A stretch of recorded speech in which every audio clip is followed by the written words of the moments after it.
Welcome back to the Marvel Movie Minute, a daily podcast in which we explore the films of the Marvel Cinematic Universe 1 minute at a time. In this, our fourth season, we're looking at Kenneth Branagh's 2011 film, Thor. I'm Matthew Fox from theethicalpanda.com. And I'm Andy Nelson from the Next Reel Film Podcast. And today we're talking about minute 23, which begins with Thor finally getting a good fight and ends with Loki making a startling discovery. And joining us once again, as will be happening all this week, is Cass Fredrickson from the Lord of the Rings Minute Podcast, as well as a number of other great properties. And Cass, let me just ask you, was Aragorn ever quite as arrogant and ridiculous as Thor? I don't think he ever quite got to this level, right? No. Never. Mm-hmm. Not even movie Aragorn, who has, like, not as much self-awareness of, like, his kingliness and his duty or whatever as book Aragorn. Like, no, there are two different kinds of protagonists, very much so. Aragorn to me is much more sort of brooding and self-reflective and self-doubting, whereas self-doubt is not a part of Thor's world. And we will talk more about that in just one moment.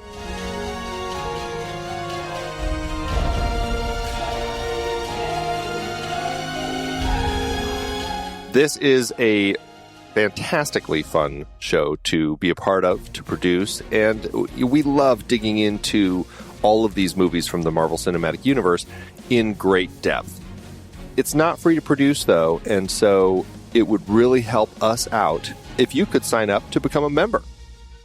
Membership is just $5 per month, or you can get a discount if you join at the annual rate. If you become a member, you get bonus content, early access to shows, access to live streams, stickers, and more. Learn more at truestory.fm/Marvel Movie Minute.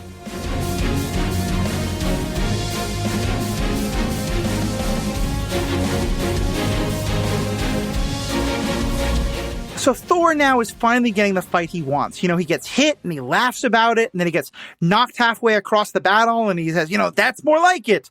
What do you all take from this? I mean, to me, this is like, it feels like for Thor, this is all a game. He's not thinking about the fact that there could be very real consequences, that he is killing people right and left. This is just like he's finally getting a fun fight. That's the weird thing about this, is like he's having so much glee and joy from just actually getting into a fight. And yeah, I mean, when he's hitting these frost giants with Mjølnir, my sense is that he's killing them. I mean, we're going to see later in this minute, when he throws Mjølnir at one, it literally looks like the frost giant's head explodes. Like, I think that there is death happening on this field. And I feel like he doesn't quite take that whole idea of battle seriously. And lots of lessons to be learned still for young Thor. Honestly, now I'm thinking about Lord of the Rings, because when am I not thinking about Lord of the Rings? But as far as like Thor's attitude towards battle, it's more in line with Eowyn almost. Like he has this this very specific idea of what battle means to him, and like doesn't really think about like anything else besides that. Like, so I think very much to him it is like a game, like it's enjoyable for him. And I think it was like last week where he talks about like, who led you into like these glorious battles or whatever. So like I think to him it is about like the glory and the like being in the thick of it and not really having any awareness about the greater consequences surrounding it. I mean, I definitely get a sense of this kind of, I think I've referenced before, the high school quarterback who all of a sudden is at the college level and everyone is as good as him. Like, we know that he's fought in battles before, but I get the sense they were always kind of ones that his father approved.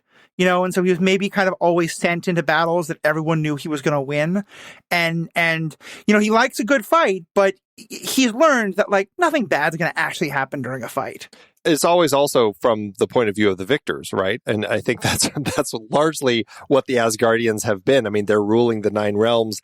And yes, Odin might send him and the Warriors 3 and Lady Sif off to do these various battles in Vanaheim or wherever they happen to be. And yeah, they come across kind of laughing it off like, those were crazy times. And we hear them talking about this over the course of these various films. But again, it's the point of view of the victors. It's like they made it through unscathed. They're fine. They're not paying attention to the fact that they left behind all these, corpses. Right. Oh, certainly to him, I mean, I think he might feel very differently fighting against others. But if you want to talk about dehumanization, I mean, de-Asgardification, I guess, like to him, I think it's very clear the frost giants aren't people. You know, he was saying earlier to his father, like, they're savages. They're, you know, we can't trust them. Like, I think all the kind of like, you know, warfare propaganda is often about convincing soldiers that the people they're killing aren't real people. So it's okay to kill them. And I think he's definitely, maybe this is about all of his enemies, but certainly with the frost giants and all the stories he's heard, that's definitely where he's coming from. Well, and that happens right here. Like I said, I mean, he throws, after that, that's more like it, he throws Mjølnir at Hailstrum's face.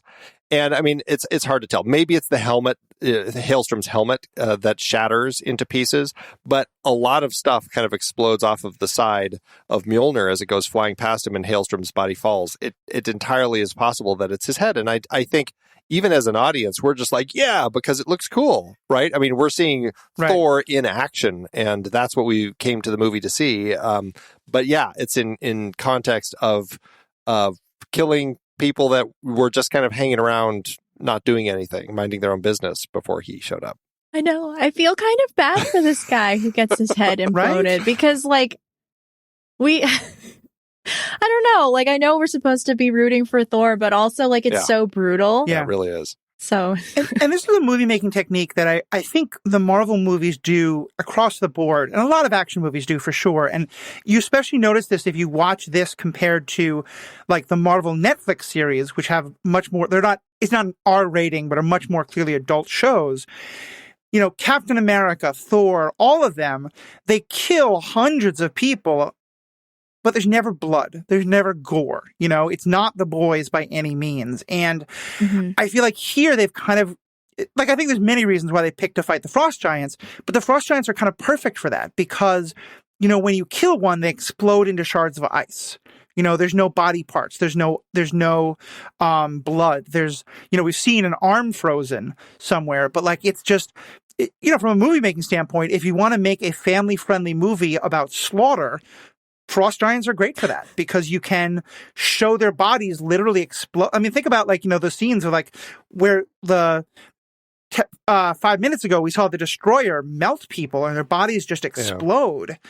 If that was anything but ice, it would be horrific to watch. Yeah, and I think that's more specific to the destroyer than here. Like, we're not seeing these ones explode into ice or anything like that. I think that was just the way that the destroyer was just being so destructive because it's such a massive thing. But yeah, we see limbs get cut off. Yes, we see terrible things happen to people's bodies that would be, I think, pretty bloody under other circumstances. There are a lot of stabbings, a lot of limbs getting severed. I mean, there is a lot of that. You're absolutely right.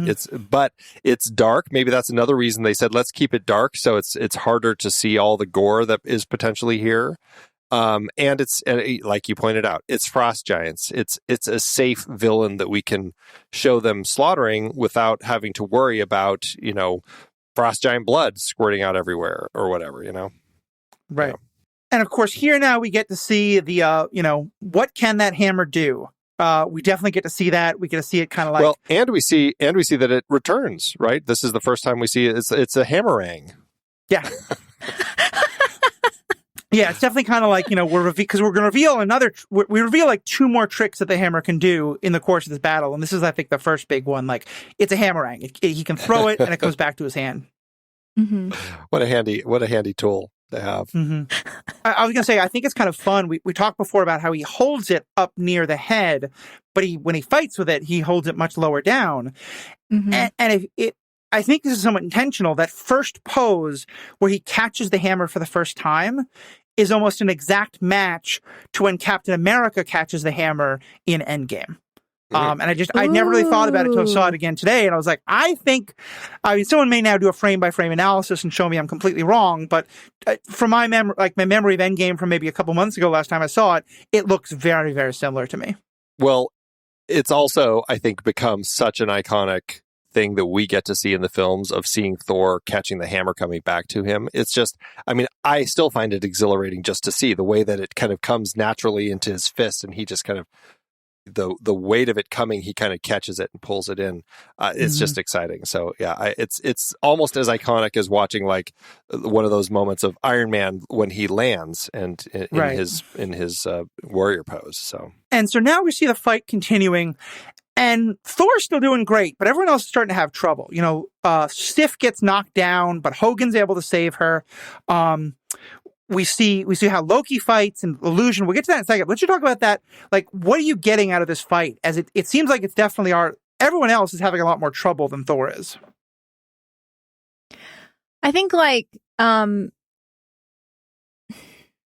I think that contributes to Thor's arrogance and his kind of like war blinders, because like he's doing okay, so obviously like that's all that matters. Mm-hmm. So like because he lacks that self-awareness of like what's going on with his friends, and like yes, he knows that his friends can take care of themselves, but like this is a situation that they weren't prepared to be in to begin with. Like this is like they didn't want to fight initially. Mm-hmm. Like, they were just coming here to kind of menace the king and then like leave. So it's also important to kind of see our protagonist doing like what makes him special. Yeah. Separated from his like little group of friends. Mm-hmm. So I think it's kind of doing two things with that.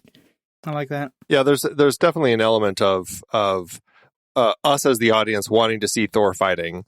And so I think we're getting that. But two, also seeing him doing it in isolation. And I think that's the story element that I think we're getting, where Thor just fights and doesn't pay attention to anything else going on around him. Whereas the others, they're aware of other people in need. Like Hogun comes to Sif's aid when she needs it. And when Volstagg learns that, when you get touched by a frost giant, it necrotizes your skin and turns it black. And he shouts out to people saying, "Hey, don't let them touch you." Like they're actually communicating as a team. Mm-hmm. And I think that it's interesting to revisit this and realize just how little a part of that team Thor actually is at this point. I think that's a really good way to say it. And then, of course, we get to see Loki fight. And this feels... I think we're going to talk a little about the staging of it in a second, because I know, Andy, you and I both had some questions that Cass, you may share as well. But I do feel like this is a perfect way to show how Loki would fight, because it's not honorable. It's not it's the exact opposite of what Thor does. And when I say honorable, I kind of have that in quotes, because I think trying to have honor in a fight is kind of dumb from my perspective. Like, what Loki's doing is like, I am killing the most people while having the least harm done to me, and it just seems exactly, I feel like that tells you so much about who Loki is. It's clever of him. And honestly, I mean, when you're in a fight like this, I mean, it's like having a sniper, right? It's somebody who's in hiding, who's taking out the enemy without them realizing where he is. And to that end, I think when you're in a battle, to your point, it's like, it's just another element of the battle. You're just always trying to find a way to get a leg up over the enemy, and he's doing that to the best of his ability. And you're right, is there honor in it? I mean, it's a battle, and there isn't a lot of honor, because you're all killing each other. That's the end goal. And so I kind of feel like General Patton would really, this may well be an apocryphal line, but General Patton is thought to have said, you don't become a hero by dying for your country. You become a hero by making the other poor son of a bitch die for his country. And that to me is very much Loki. Like, Loki wants to win. He doesn't care if a glorious song is fought about him. He just wants to live through this. I think that's something both of them share, though. Like, I think like they both want to win, and Thor is very much like, very aggro about it. But Loki's being smart. Like, Loki has all of the brain cells in that pair, and like Thor, because Thor has zero self-awareness. So he's like, I want to win. I'm going to win. Here's like, let me show you that I'm going to win. And then Loki is just like, okay, how do I win? Right. Yeah. Yeah, I think they definitely both want to win. I just think, as I see it, Thor's already composing he's already thinking about the great songs people are going to sing about this battle, Whereas Loki's like, if I kill people in the dark and no one knows, I still did what I needed to do. Yeah, I'll know what I did. Yeah, exactly. Right. Yeah.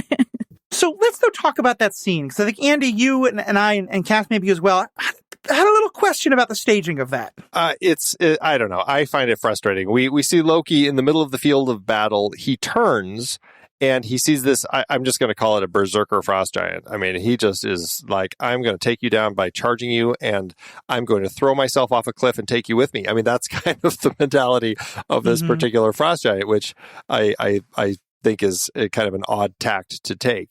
Let's go down together, brother. I mean, that's basically what he's doing. But okay, one, I still can't figure out. I've kind of scrubbed through this trying to figure out where the heck is this cliff. I don't know where we all of a sudden have a cliff in this particular space. But two, when did Loki actually hide? Like, I have no context for this. Like, we see him in the middle of battle. He turns, sees this berserker charging him, but suddenly he's actually in a safe space. That's a kind of a construction struggle that I have with the way that they decided to put this together. The best that I can think of it is that part of the illusion magic is that he sort of like creates a version of himself in front of himself and then hides himself moving out of the way. But, we're talking so much about how here, the Norse gods aren't magical. They just have technology that humans don't understand and think is magic. Loki just has magic. Like, especially in the Loki show, but also in some of the Thor movies, they straight up call it magic. And I think that, whereas everything else does have rules that apply to it, this is just chaos magic. And trying to figure out how chaos magic works doesn't make much sense, which thematically works, but I don't think it works on screen in terms of like understanding what he can and can't do. I think part of it is, we know from this movie that he is able to make himself at least partially invisible, or at least visible to only people that he wants to see him.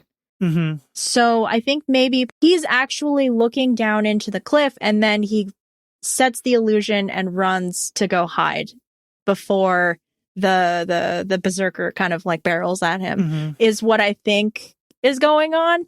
I've never really understood this cut either, but like I go with it because, movies. Right.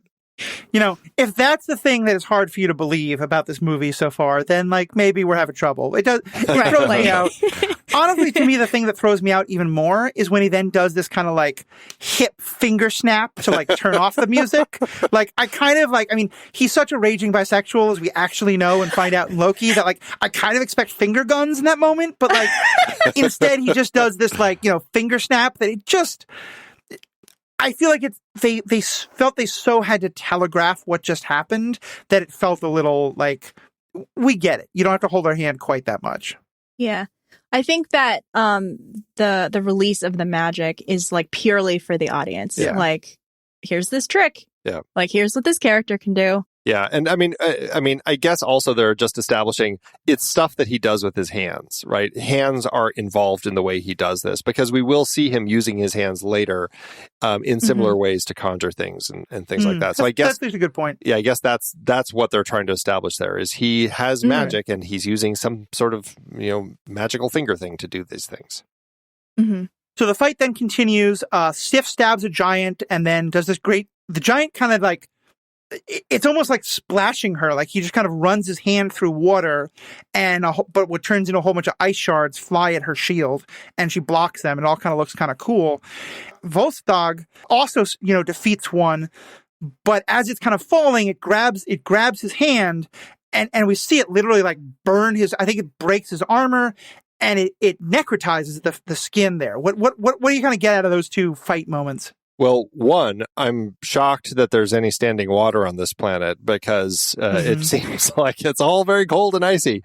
So it's a little surprising that there's a puddle there. I mean, I still think it's really cool the way that frost giant hits the water, splashing it up, and it turns to ice bullets, which fly at Sif. I think that's a really cool tool that they have at their disposal. Mm-hmm. As for the reveal, I mean, I guess it's you've got to find ways to reveal these sorts of things, and you may as well have a frost giant actually touch somebody to show the damage that they can do when they do touch your skin. Right. And I mean, it's pretty shocking to see how quickly and how badly it can freeze and damage you. So to that end, I think it's cool. It also just shows how tough Volstagg is here, because that's and I will say, it's better than the script, because in the script, he instead of headbutting this guy, he says, "You may be taller, but I'm wider."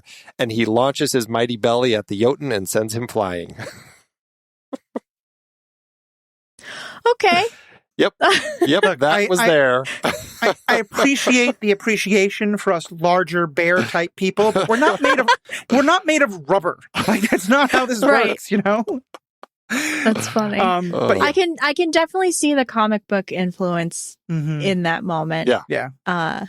Yeah. Huh. And I further appreciate Kenneth Branagh for whittling it out.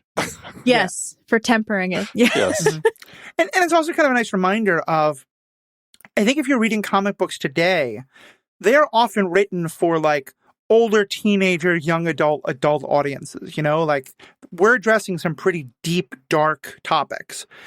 At the time the original Thors were being written, in like the 60s and 70s, the average age of the reader is like 8 to 13. So like it's like we sometimes forget, like you're not going to see like belly humor in The Killing Joke or in like some of the Daredevil runs. Watchmen. Yeah, exactly. But like that's comics were written for 10-year-olds instead of like emo 16-year-olds, including myself. And of course, obviously, and so yeah, I love that you pointed out that Volstagg like shouts to warn everybody else that the first thing he does. But it seems that there's a bit of foreshadowing because they're also telling us this is what normally happens when a frost giant grabs you, specifically by the forearm. Because then Loki stabs one and his arm turns blue when the giant grabs it. Yeah. I think we've all seen the movie. We know what it means. But if you can, I don't know if you remember this, but the first time you saw this movie, did you immediately figure out that that's because he's a frost giant? Did you have a thought about it? What was your kind of take on it? The first time I saw this, I knew exactly 0 things about comic book Thor. So, and I don't know that I saw the trailer. It was like a long time ago, so I don't remember. So when this is happening, I'm kind of like, what does that mean? Like, I'm like right there with Loki, where he's just like, Yeah, I think I thought at the time, because I didn't know the mythology as far as like that Loki was actually the son of frost giants. Or I didn't really have any handle on that sort of stuff. And so I think I thought that the frost giant did something to him. Like the first one just was, freezing Volstagg, but this one was actually doing something to Loki that was causing him to change. And so I don't think I quite understood until later what had actually happened. But again, I'm just it's all conjecture because I can't quite remember my 10 years ago brain thinking. Yeah, I think that I thought it was like his magic protecting him somehow, but I don't think I got beyond that. Yeah. But of course, now knowing what we know now, it is just such a great scene because it's the first way. I think Loki, you're right, doesn't quite know what it means yet. But of course, we know that like, I guess when a frost giant touches another frost giant, they're because I think he's just constantly using this illusion magic at all times, and to the point where I don't know if that would make sense because is this maybe like Freya's illusion magic, or that Loki doesn't realize he's casting illusion magic the whole time? I mean, what? I think it's Odin's. Because like later on when he picks up baby Loki and like touches him, like that's when he starts to change. So I think that's like Odin's influence. And if Loki's never touched the casket and Loki's never been to Jotunheim before. So like he would have no reason to know this about himself until now. Right. Yeah. I just don't think he's ever had any inkling. And so it's, I think this is the very first time that any of those wheels start spinning, which is interesting because this is like for everything that's happened with Loki so far. I mean, yes, he put all this into motion, but they're all things that he's been able to foresee and has been able to kind of like, okay, so now that's happened. I've got to restructure to do this. But this is the first thing that I think you could clearly say he 100% did not expect this particular thing to happen here. I think it's very true. Yeah. I think it's very true. So, Andy, were you able to pick out any more individual faces of the frost giants we see in this minute? Okay, so not really, but the one who grabs Loki at the end. Now the MCU wiki says that this frost giant is Reyes, who's played by Luke Massey. I've looked at images of Luke Massey online, and I'm pretty sure this is not Reyes. And interestingly, I actually worked with Luke Massey immediately after he shot the movie Thor on a different film that I was working on at the time. And he actually had been injured on set when he was making this, because he was in a harness, that like a yank harness where they have him in this thing, and he was like flung into a wall, and he ended up like pulling his shoulder. And so we were making a Western, and he was supposed to be riding the horses and all this stuff, and it was impossible to get him to do the things that he needed to do because one of his arms he couldn't move very well. So it was very frustrating. But so I have a sense of Luke Massey, and I could almost guarantee this is not him in this particular set. I think this is Richard Citrone, who is the Frost Giant captain, or credited as the Frost Giant captain. That's my best guess. I haven't found any pictures specifically of Richard Citrone in the makeup, but when you look at a picture of Richard Citrone and you look at the Frost Giant, you can kind of see that I think that it is him. So to that end, now I need to really figure out like where is Reyes in the film, because I haven't seen anyone that looks like him yet. So I'll have to keep my eyes out, and I'll let you know. All right. Interesting. Well, I love that you can find that kind of stuff, because I just would never be able to pick those things out. Cass, for you, any other kind of last things you want to comment on or bring up about this minute? Oh, I just really appreciate the immediate setup and payoff of the don't let them touch you, and then like the reveal that Loki is different. Like I like that it happens so fast, but I'm also surprised that it happens so fast, like within, I don't know, like 10 seconds of each other. Yeah.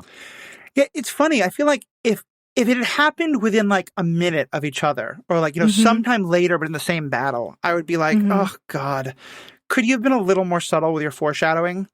But here, like, it goes so quickly that I don't even think about the fact that it's foreshadowing, because it's just bam, bam. And then later I look at it and I'm like, okay, KB, I saw what you did there. It's kind of cheesy, but you made it work because it was so fast.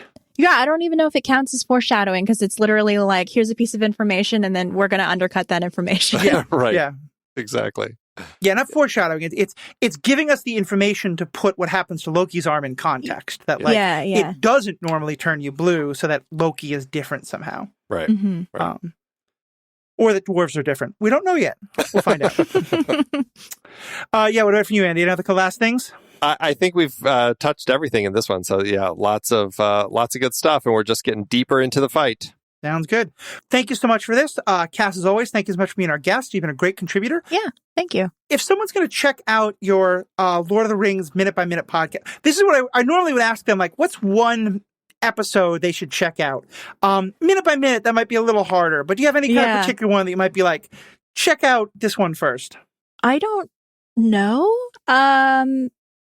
The one that I always kind of come back to is we ended up talking for an hour about the nature of fate in Fellowship. I don't have the episode number off the top of my head. Look for one that's an hour long. Well, there's multiple ones that are an hour long. We talk way too much about Lord of the Rings. I have to apologize. And one more reason, members, to become members. You can watch this on the live stream or watch the recording later. For those who are listening and not watching, you did not get to see the very Loki-like look of, oh my God, what did they just ask me, that passed across Cass's face. So, well, I too am a raging bisexual, so like I identify with Loki. That's three of us there, so I can totally understand that. So, so great. Well, so definitely check out all those minutes. That'll be awesome. Andy, as always, thank you to all our fans. Thank you so much, and have a great day. Until next time, true believers.